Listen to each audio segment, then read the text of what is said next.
Welcome to everyone, and thank you for joining us this morning. I'm Susanna Fink. I'm a legal director in the commercial litigation team here at Gowling, and I act on public procurement challenges, acting both for claimants and for defendants. This is the first webinar in our new series of ThinkHouse Public Procurement Masterclasses. We're going to be running these webinars quarterly, covering a different lead topic in each session, as well as reporting on the current status of the proposed reforms to public procurement in the UK as they progress. So today's topic is social value, and I'm going to be joined by Chris Brennan, a legal director who leads our public procurement practice area. And he is going to run through some key aspects of social value to consider, both from the authority side and on behalf of bidders. Before I hand over to Chris, I have just a couple of quick housekeeping points that I would like to run through.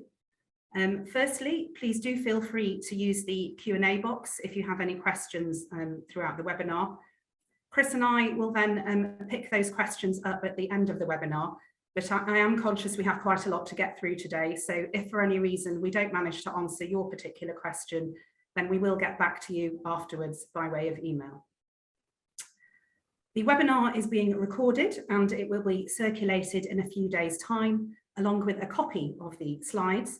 So you can either choose to watch it again, or if you wish to share it with any colleagues who have unfortunately not been able to join us today, then please feel free to do so. At the end of the webinar, there will be a short feedback form on your screen, and we would appreciate it very much if you could just please take a few minutes to complete it, both to let us know what you thought of today's session, and also to highlight any topics that maybe you would like to be covered in the forthcoming masterclasses.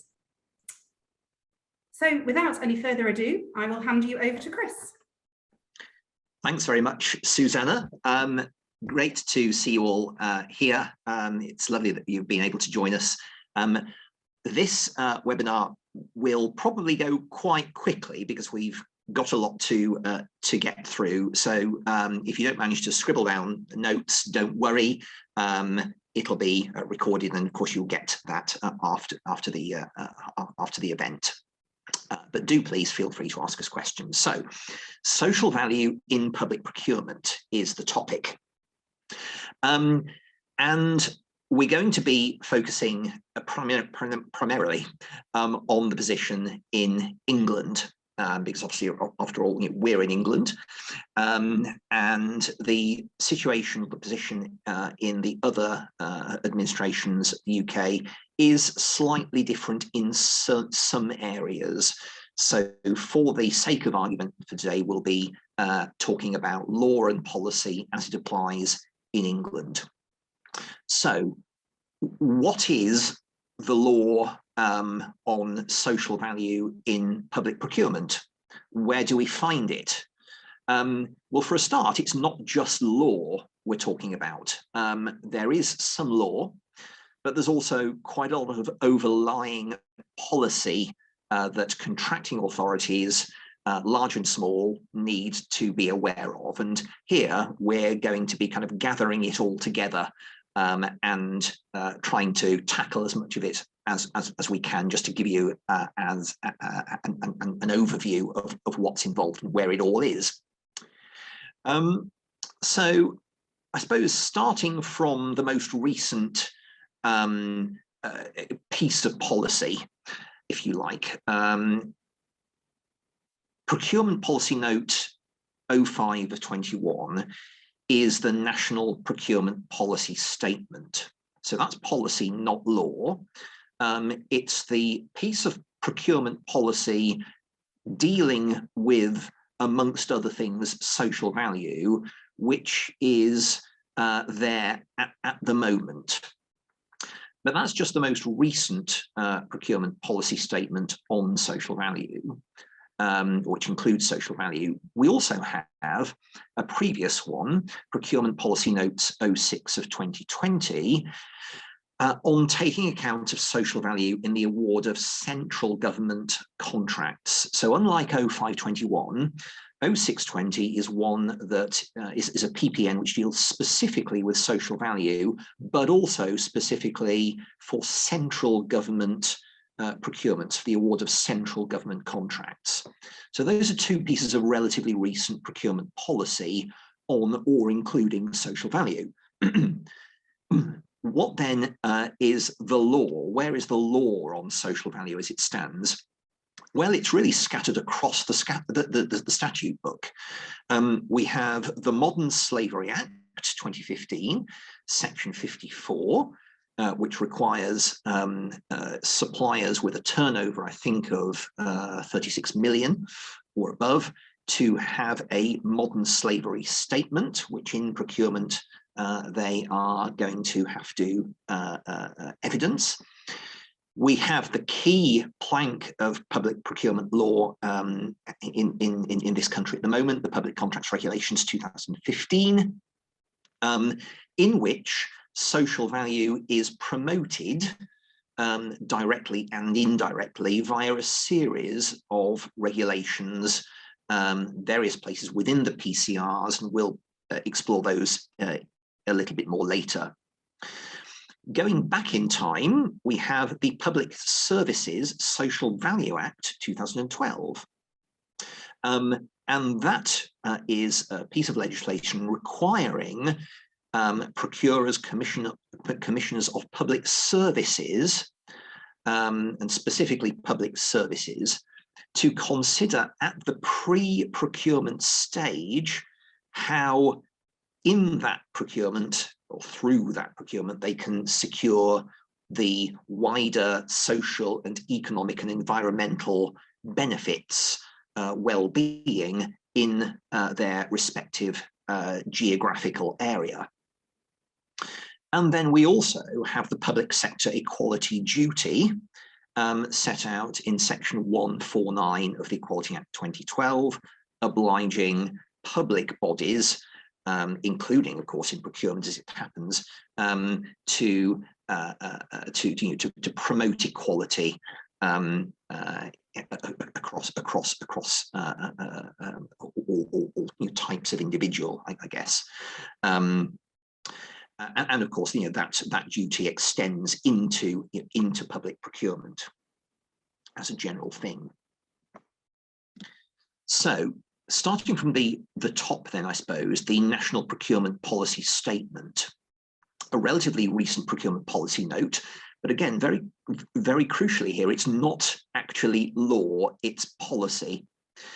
And it provides, among other things, content dealing with social value, and helpfully actually kind of defines social value. It identifies it, citing the Treasury's Green Book as the wider financial and non-financial impacts of projects and programs, including the well-being of individuals and communities, social capital, and the environment. So if we want a kind of a potted summary of what social value is intended to mean, that's it.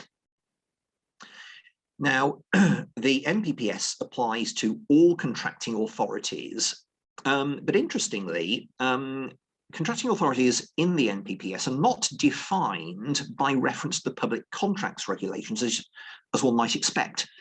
They're actually defined as being contracting authorities within the scope of the Small Business, Enterprise and Employment Act 2015, which incidentally, and I'll pick this point up again shortly, also happens to contain a legislation-making power. So we'll park that for a moment.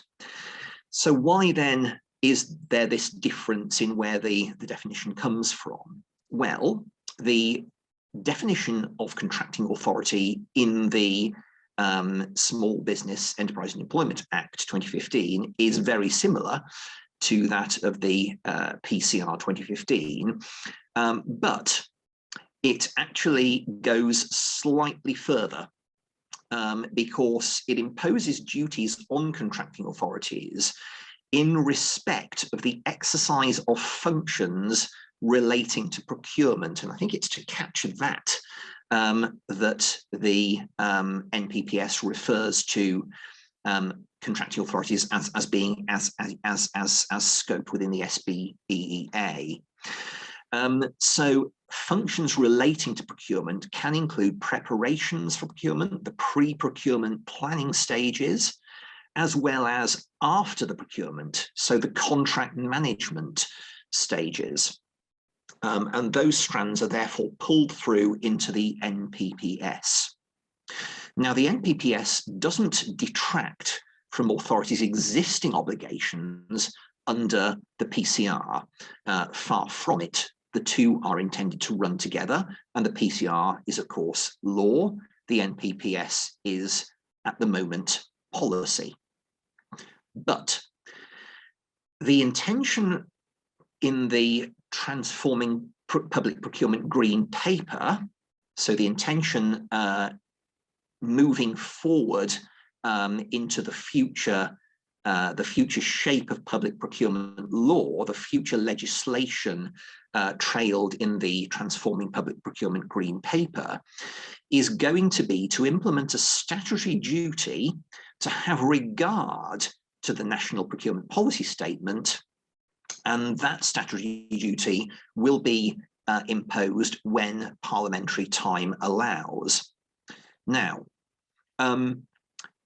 what this will mean is that the National Procurement Policy Statement, which incidentally is likely to be revised and updated at or possibly before the new public procurement law comes into effect, is that the NPPS will be placed on the footing of statutory guidance. So unlike at present, it will be placed on the footing of statutory guidance.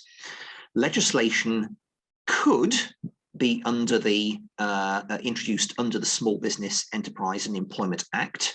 Remember, I talked about the fact that the SBEA has a legislation-making power in it, or it could be brought in under the new procurement reform bill, i.e. the Green Paper bill.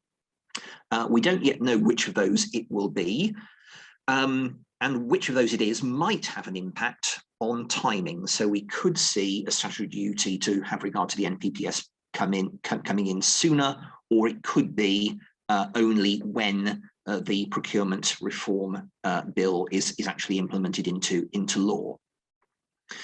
So, as and when either of those things happen, social value promoted through the NPPS will be placed on a firmer and a statutory footing, because the guidance in the NPPS will then have legal status to it. Now, the NPPS essentially requires those exercising procurement functions to have regard to national priorities around social value, in addition to any local ones. It also says other things. And it says that procurement should be leveraged, and that's the word the NPPS uses, to support these national priorities. Now, the minister from the Cabinet Office can change the NPPS from time to time in order to reflect evolving national priorities. And perhaps we're all at this point in time thinking of levelling up and what that might do to the evolution of the NPPS and or other procurement policy going forward. But that itself actually raises one or two questions around the national priorities and where do they fit. So of course it's all very well to have national priorities, but I wonder whether there might in reality be a friction with ongoing obligations to which the UK is now subject under the World Trade Organization Government Procurement Agreement, which has which in fact places statutory duties under on contractual authorities now to treat GPA suppliers or suppliers from GPA signatory states, including the EU, to treat them no less favourably than national suppliers. So might there be a friction there if the social value agenda ends up promoting national priorities or bringing them right to the fore? So anyway, regard has to be had to national priorities where it's relevant to the subject matter of the contract and where it's proportionate to do so, alongside any additional local priorities which a contracting authority in a particular locality might have. So we have national priorities, we have local priorities, which of course there is already a statutory duty to have regard to under the Public Services Social Value Act. And there is also the GPA dimension. And so perhaps triangulating all of those might, in some situations, lead to quite a bit of sort of tricky thinking for contracting authorities who are right in that middle spot. It's also arguable, I think, that the NPPS is relevant to every contract, even those which are sub-threshold. And that could perhaps create quite a burden for contracting authorities, even where they are procuring sub-threshold contracts, because they might find that they ought to be having regard to social value objectives in the NPPS. So what are the national social value centric priority outcomes in the NPPS? Well, they're on this slide. There are 3 of them. They subdivide each into 3 subcategories. You can see what they are here: new businesses, creating new businesses, tackling climate change and reducing waste, and improving supplier diversity and resilience. And so regard has to be had, says the NPPS, to these various strands of national priorities. So how then do we take the NPPS and feed it through actively, I think, into our public procurement? Well, there are some pointers, I think, which come from the NPPS and which it is useful and important, I think, to have regard to, and to make sure that we action. First of all, authorities need to ensure that there is a clear link, starting really on day one, and indeed before day one of a procurement, starting in fact right from the point where strategies and business cases, which will then go through to form procurements, are actually first envisaged. The NPPS mentions that commercial experts should be involved in the planning, the devising of business cases right from the outset, including then through to the setting of procurement specifications, and then once in the procurement, in the assessment of quality when awarding contracts. So having regard to social value means fundamentally that procurement should not just be about getting the lowest price. I think it rarely is anyway, but with social value considerations to be brought on board when assessing quality, then clearly it won't just be about lowest price. Ensuring authorities don't go too far is also important. So authorities shouldn't be gold plating contracts over enthusiastically from a social value perspective by embedding into them additional requirements which could be met more easily and for better value outside the contract compliance process. And again, I'm more or less quoting from the NPPS here, particularly where legislation has already determined that such provisions don't apply. So, for example, authorities are discouraged from imposing public sector equality duty obligations on the private sector contractor. So being careful to maintain the distinction really between what the public sector side, the buyer side, ought to be doing, and not trying to shuffle off or overly shuffle off obligations onto the private sector is an example, and there are doubtless more.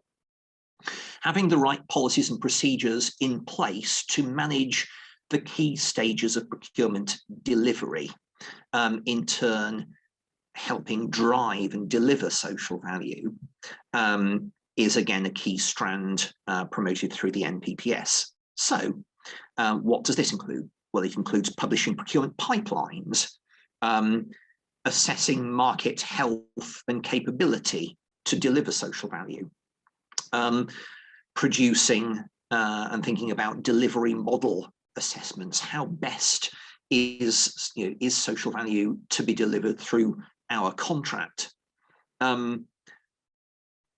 Producing models of what a service ought to cost, maybe where necessary and appropriate, carrying out pilots, setting appropriate KPIs, allocating risk in appropriate ways, having suitable pricing structures and payment mechanisms.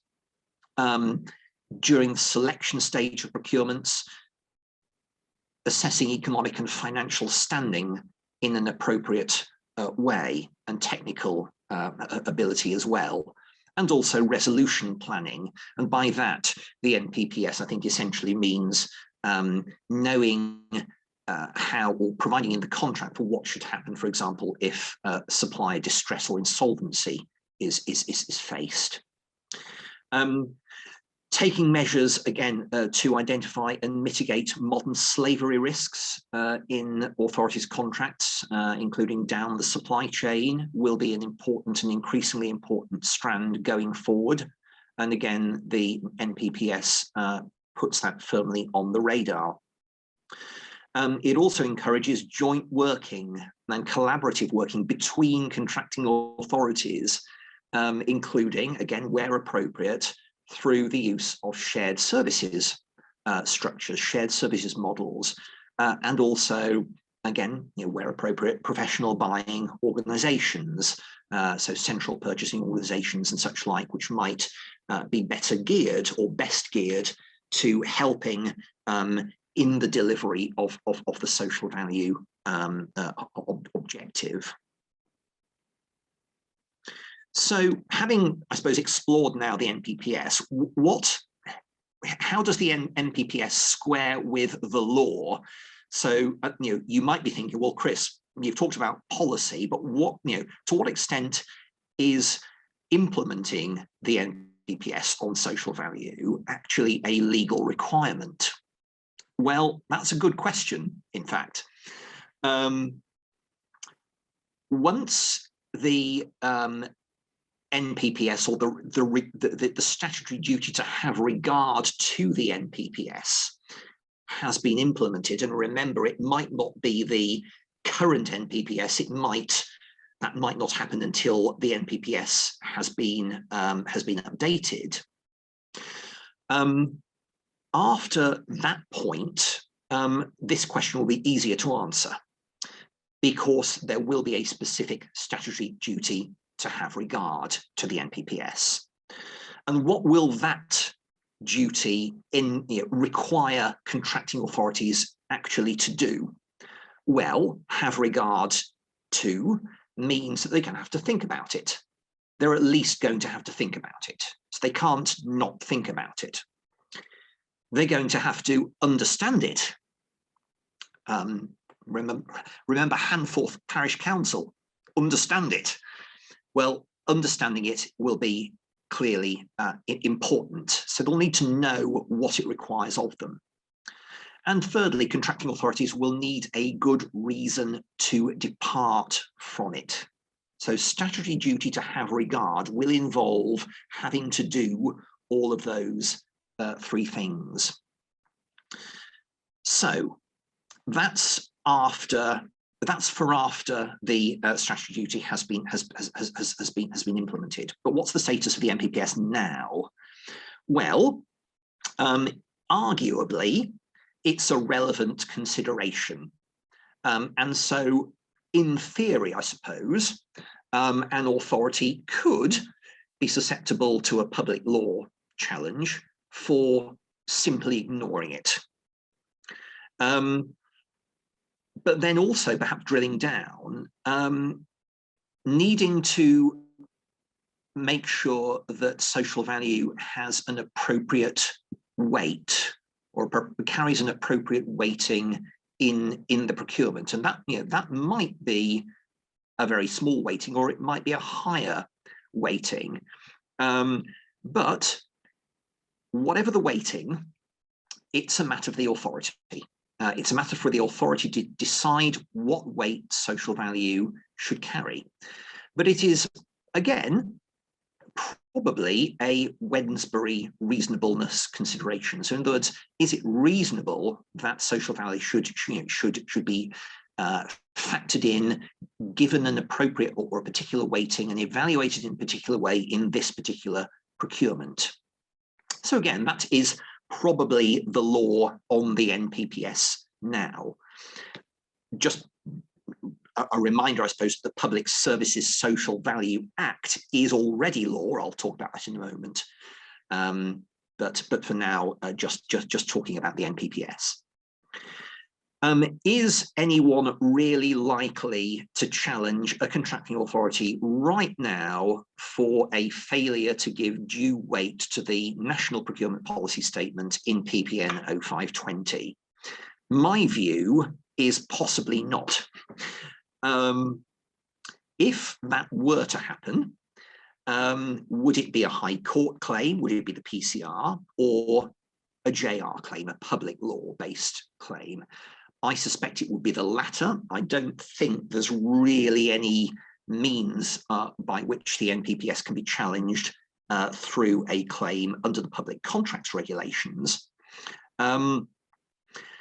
However, we ought to just point out that one test for the amenability of a particular matter to a JR challenge based on public law, so Wednesbury reasonableness and so forth, is a sufficient statutory underpinning. Now, it's perhaps doubtful whether the NPPS, where it sits right now and prior to it having been given statutory force as previously described, actually amounts to a sufficient statutory underpinning. So is that, is a legal challenge based on a failure to have regard or insufficient regard to NPPS now, today, actually going to succeed even as a JR matter? It's debatable. I think it's questionable. And also, of course, there's a limitation period. Limitation periods in procurement and indeed in JR where the matter concerns proper procurement are short. It's 30 days from the date of knowledge. So there is always perhaps the question of whether a particular limitation period might have been and gone by the time anyone is minded to complain about something like this. So before we talk about the Social Value Act, a quick word on the previous procurement policy note 620, the social value model, taking account of social value in the award of central government contracts. And this PPN, unlike the NPPS, is specifically about social value.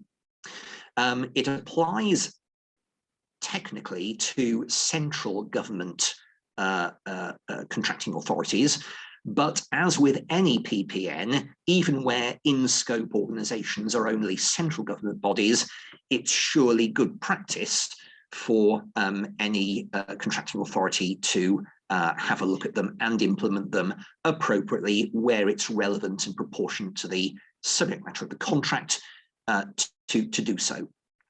What does PPN 620 require central government to do? Well, it requires them to evaluate specifically social value in scope procurements, so not just public services contracts as per the Social Value Act, but to all public contracts.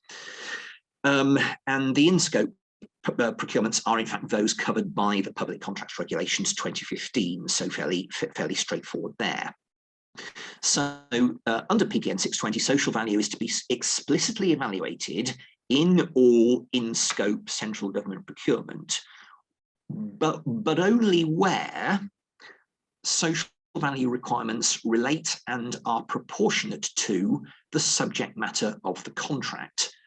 So if we look at that the other way on, there is kind of not necessarily any need to implement the social value model where to do so would not be related and proportionate to the subject matter of the contract.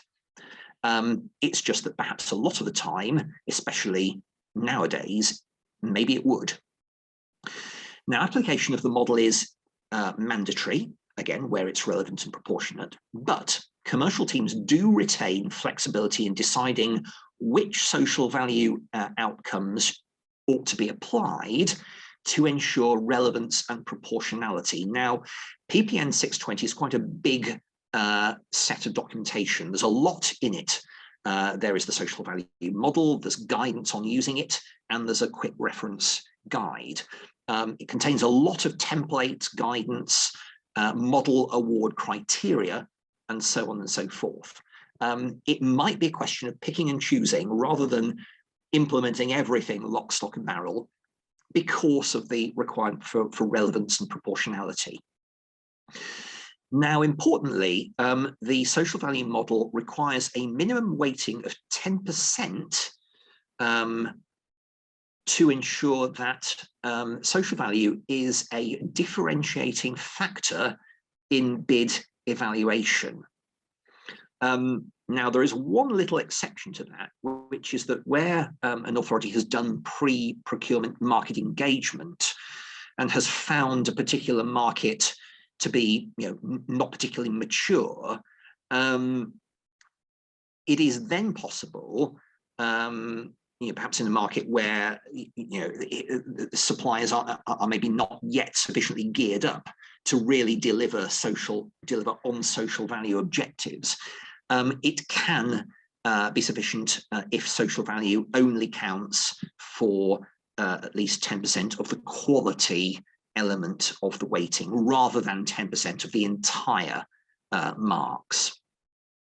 Any benefit identified as social value has to be over and above the core deliverables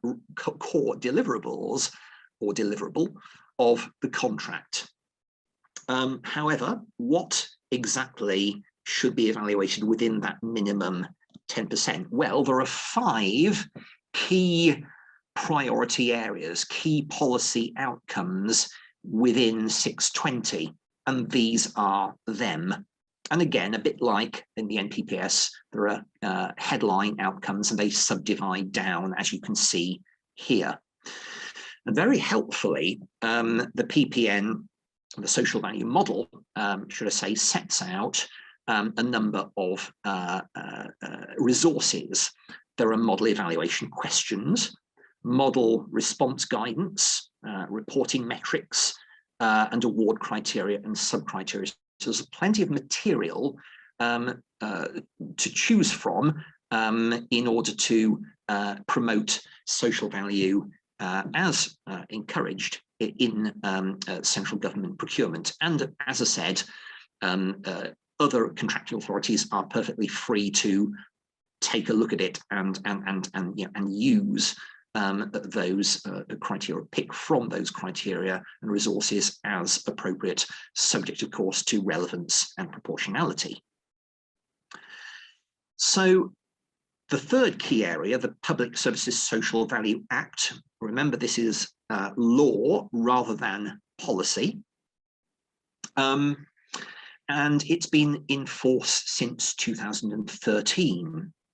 So it's relevant, or rather it applies where a relevant authority proposes to procure or make arrangements for procuring the provision of services or the provision of services together with the purchase or hire of goods or the carrying out of works by doing either of these things: entering into a public services contract that is not a contract based on a framework agreement. So the Act applies at the pre-procurement stage of actual public services contracts or framework agreements which or contracts from which will comprise primarily or predominantly public services contracts, but doesn't have to be considered at the stage prior to awarding contracts based on existing framework agreements. Secondly, concluding a framework agreement as regards which public services contracts are likely to constitute the greater part by value of the contracts based on the agreement. So even in the case of a framework where there might be some services contracts, some works contracts, or some goods contracts, supplies contracts, where services are likely to constitute the greater part, it's in the procurement of those frameworks that the Social Value Act is engaged at the pre-procurement stage.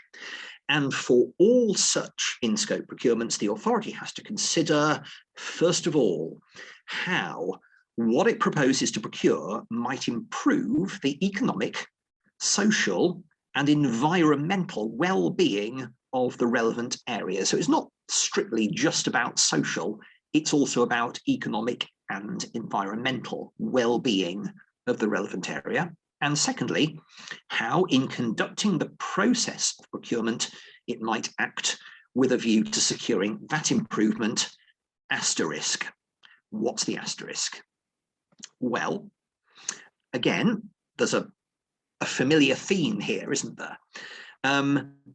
When doing that, when conducting the procurement, and indeed when thinking about the procurement, it will be necessary to consider only matters that are relevant to what is proposed to be procured. And in doing so, authorities have to consider the extent to which it's proportionate in all the circumstances to take those matters into account. So relevance and proportionality, the familiar theme here yet again.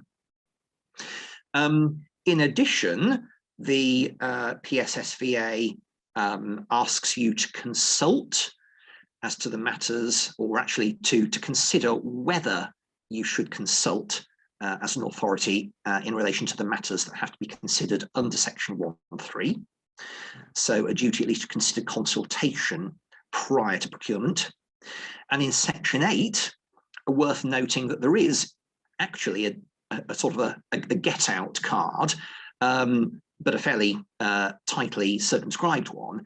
There is a disregard mechanism where the duty can be disregarded where it is impractical due to an urgent need to arrange the procurement.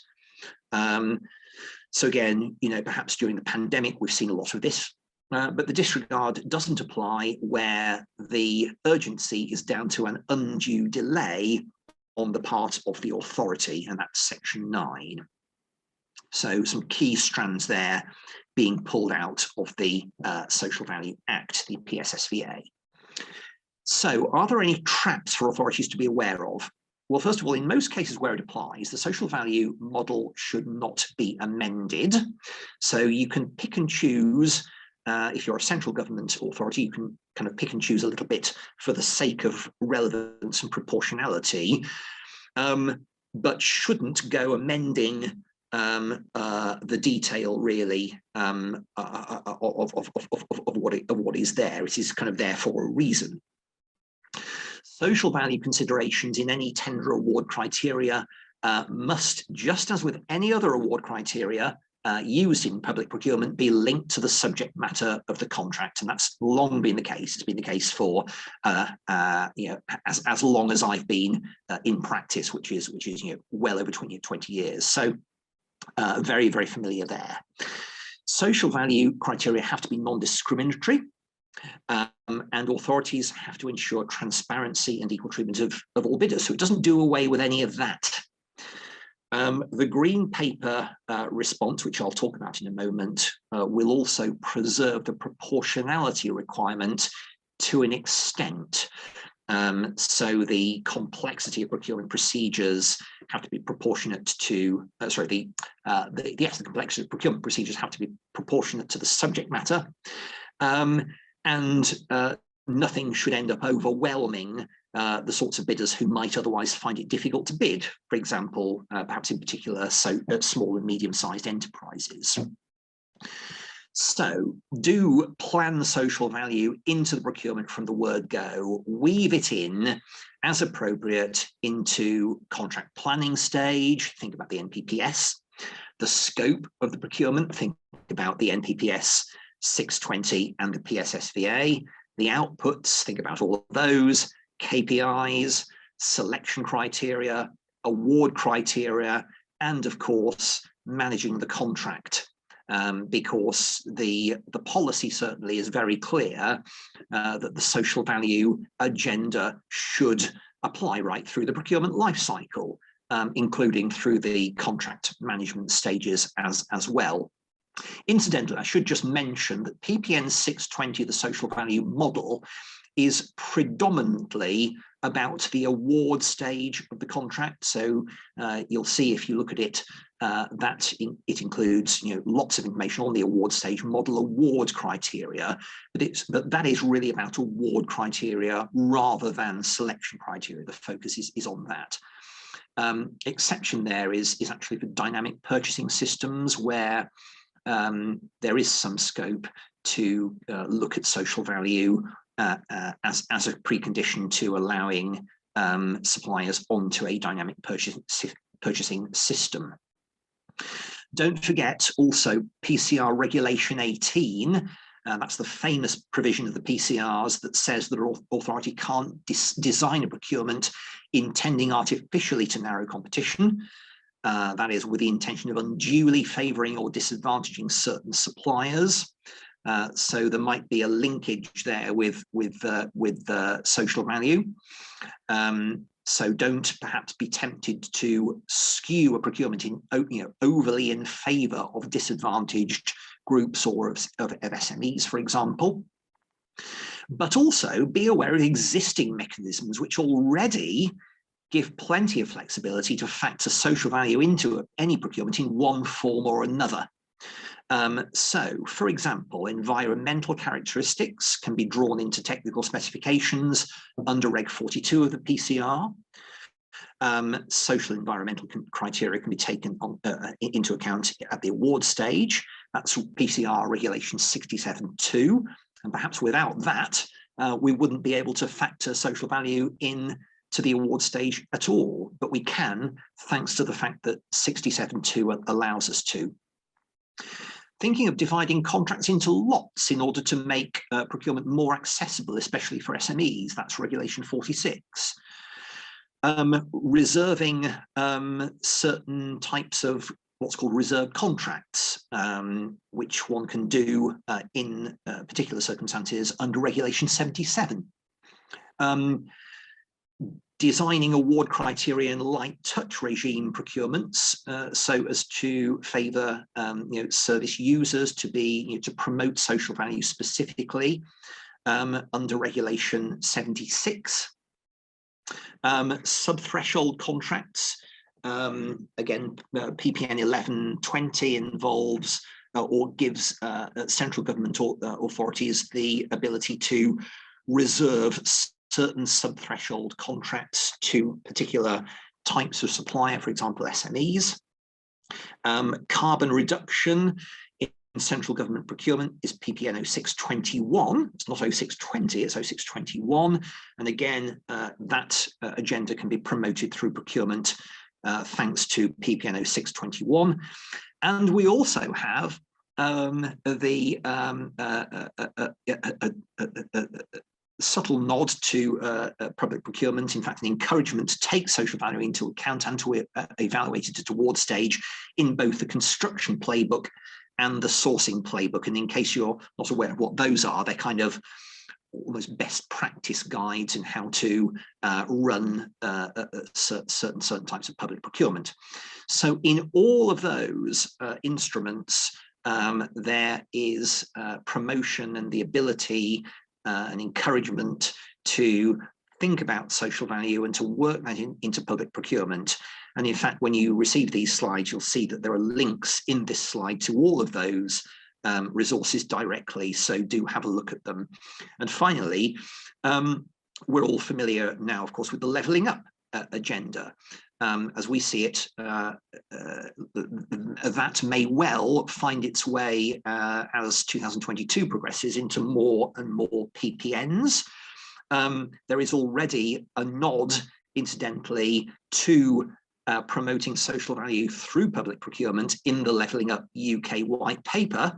And just for completeness, I've also included a link to that in this slide. So that was all I was planning to say on social value. It's a big topic. I hope I've been able to draw it together to at least an extent for you. Rest of what I was going to say now is just a quick update on the Transforming Public Procurement Green Paper. Since we did our last ThinkHouse webinar, there have been some updates. We have a response now to the government's consultation, which, as you'll probably recall, closed in March 2021. The government have now responded to that consultation, which drew in excess of 600 responses. We now know a little bit more about timing, and we know a little bit more about what has made it through to the next stage and what hasn't from the original Green Paper. So as regards timing, well, draft legislation will be brought forward when parliamentary time allows. A bill is expected early in 2022. I would say probably before the end of June. That's just a guess on my part. Royal assent might come late in 2022, late this year.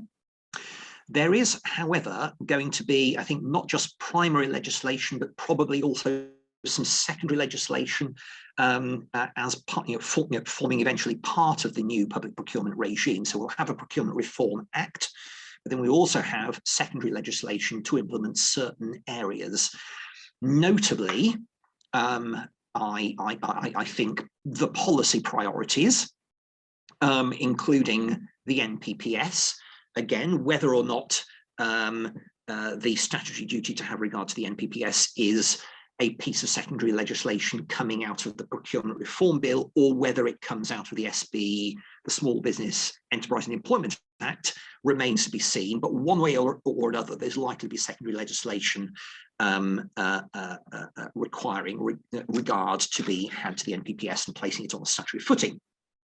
And also potentially regulations around achieving net zero and firming up that agenda as well. That's implementing a statutory duty there to achieving that target. Implementation is expected in late 2023 at the earliest. And the reason for that is that there are a number of steps and stages that have to be gone through prior to that being able to happen. So obviously the bill, the royal assent, there is also going to be 6 months notice ahead of the new regime entering into force, because let's face it, the changes are going to be radical. The Crown Commercial Service intends to roll out a learning and development programme through, I think, the Government Commercial College ahead of implementation, just to make sure that contracting authorities, by the time the new regime does hit, are as familiar as they can be with what they're supposed to be doing that's different from what they are supposed to be doing now. As part of the new legislation, there will be a series of principles of procurement. So if you have a look at the response, you'll see those in there. They will be enshrined in the legislation. There will be, I think, 6 of them. The public good, which which will include or basically entail thinking more widely than is the case now about national priorities. And of course, I think it's into that strand that the NPPS and the statutory duty to have regard to it is going to slot. Secondly, obtaining value for money. Thirdly, integrity, which includes good management, good procurement and contract management, preventing fraud and corruption, among other things. Fair treatment of suppliers, and that kind of goes subtly beyond equal treatment. So it includes equal treatment as we're currently used to, but it also involves procedural fairness as well. Transparency, obviously a well-used term in the procurement vernacular, going to be there, still there, and non-discrimination as well. Proportionality won't feature in quite the same way as it does at the moment. It'll be a little bit more limited in its reach, but I've already explained on a previous slide that proportionality will still feature to an extent especially perhaps around the procedural side of procurement, and also in terms of making sure that certain supplier types don't feel locked out of procurement by virtue of its being disproportionate to what they can manage to do.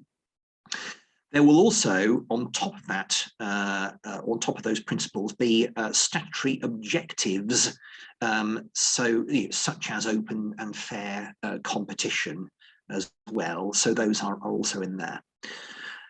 One single legal framework. At the moment, there are 4 sets of procurement regulations. Most contracting authorities will only need to have regard to one. Or to only to have regard to one most of the time. There will be one overarching set of rules, but there will be certain flexibilities retained in certain sectors. For example, for the utilities sector, there will be still be specific exemptions for certain types of procurement. For example, defence, security, and certain types of civil procurement.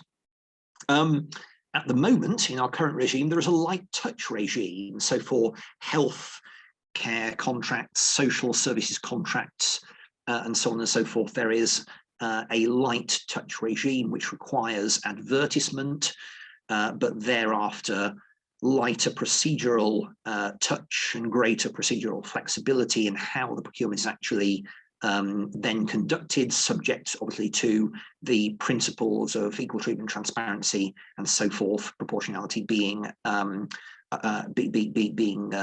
adhered to. That will change slightly, and the light touch regime is likely to be slimmed down, with the result that many healthcare contracts, for example, clinical health services, will, I think, be taken out of the light touch regime, excluded altogether, and placed in a new regime for health procurement, which will replace what we've got at the moment. And also that will result in the removal of the light touch regime from procurements, for example, for the placing of special care or care home placements and things like that, where really the procurement regime, even in a light touch setting, has never really worked particularly well. So I think many in the health and social care sector are likely to breathe a big sigh of relief when that is realised. The 3 procedures which the Green Paper set out will be implemented: an open procedure, a competitive flexible procedure, which is likely to include quite a multitude of different things, or different potential ways of doing it, and limited tendering, a so-called limited tendering procedure. Guidance is expected for authorities to help them use the competitive flexible procedure.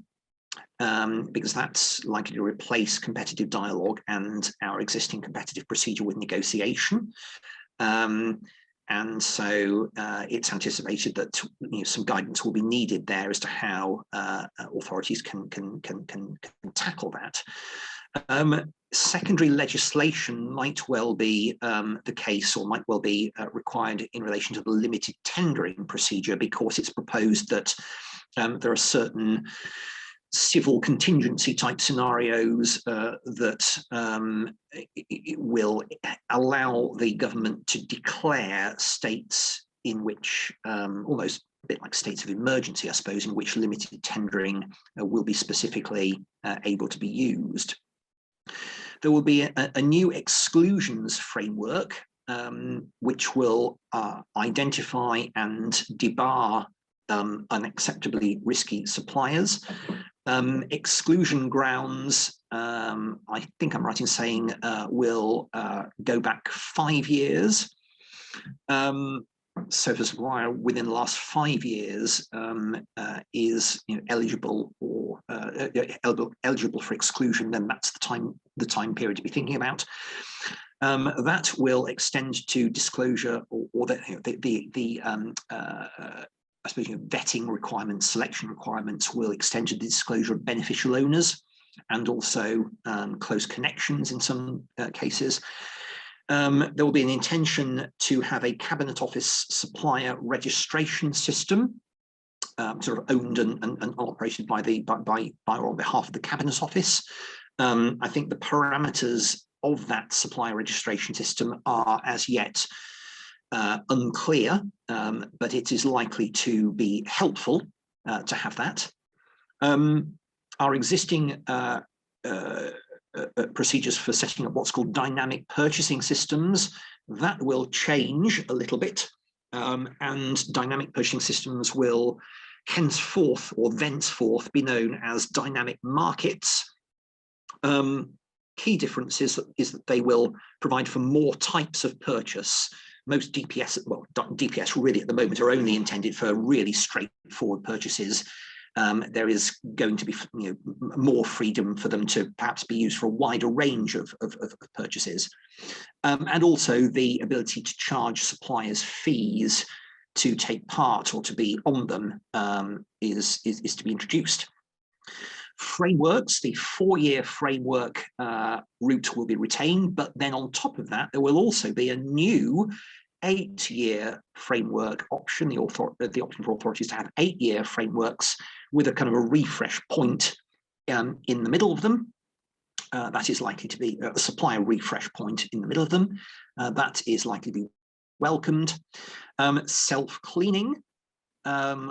Selection stage is likely to be retained. I understand that a central debarment list of excludable suppliers is planned, but not an immediate step. Thirdly, there'll be a variety of new procurement notices, more than we're used to seeing at the moment, including a wider range of amendment notices, contract amendment notices for when contracts are extended or changed mid-term. For most amendments, I'm not quite sure what the words "except" is doing there, but for most amendments. Transparency will be increased throughout the procurement life cycle. It'll be interesting to see how that is received. There'll be key changes here because standstill letters won't exist under the new regime in the form which we currently know them.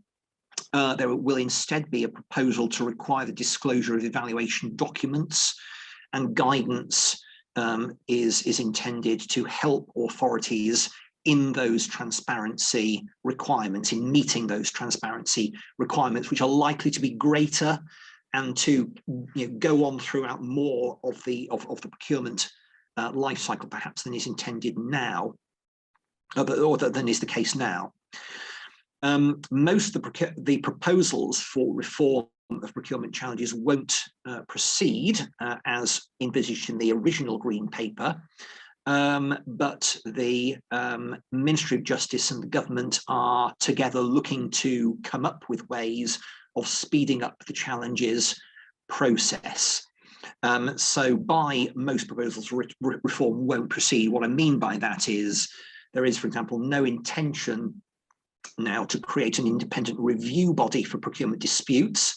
That's a little bit disappointing because it actually means that the High Court will be retained as the means of challenging, or the forum for challenging public procurement decisions.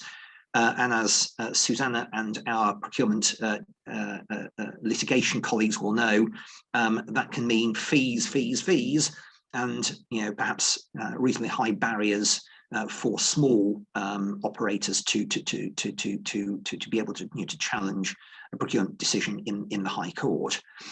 The caps on damages in procurement challenges, which were originally proposed in the Green Paper, won't now be taken forward. However, there is, perhaps to sweeten the pill, an intention for there to be sitting within the Cabinet Office again, a procurement review unit. That'll be a new business unit. It might sit alongside the existing Public Procurement Review Service. That's the entity previously known as the Mystery Shopper Service, charged, or whose role will be to investigate cases of poor policy and poor procurement practice, and to make recommendations. Now, at the moment, the Public Procurement Review Service, formerly the Mystery Shopper Service, is the means by which it's a non-legal route by which someone who is dissatisfied with public procurement, for example, a supplier, can free of charge complain to the PPRS and ask the PPRS to investigate and make recommendations to the contracting authority concerned as to how to improve its procurement practices next time round. It doesn't have legal teeth other than to require authorities to submit information to it. All it can do is make recommendations on how procurement can be improved. The PRU, the Procurement Review Unit, will probably have rather more teeth to predominantly by its ability to issue directions to address institutional bad practice. So if it sees institutional or endemic bad practice going on in procurement, it can issue directions to contractual authorities across the public sector to do something about it. And that really was my update on the key planks of the response, the government response to the TPS Green Paper. Congratulations if you've made it through to this point. We'll now have a few minutes for questions, if you can stick around. If not, don't worry, the session is recorded and we will respond to any questions you might have afterwards. Thank you. Thank you very much, Chris. I think we have reached our full hour actually, so I think it may be the case that we should revert on questions later by way of email, because I know we have had quite a few. So I think maybe best if we do that in the circumstances. But thank you very much to everybody for coming along and listening to that very informative talk. We have recorded the session, so we will be circulating a copy together with the slides, and as I say, we will get back to those of you who have asked the questions as well. Just a word that our next session will be on the Wednesday, the 11th of May. So do please keep an eye out for that. And we will be sending out invitations nearer the time. So I think that just leaves me to say thank you very much. Apologies for the very slight overrun, and we will see you hopefully in a few months' time. Thanks very much, everyone.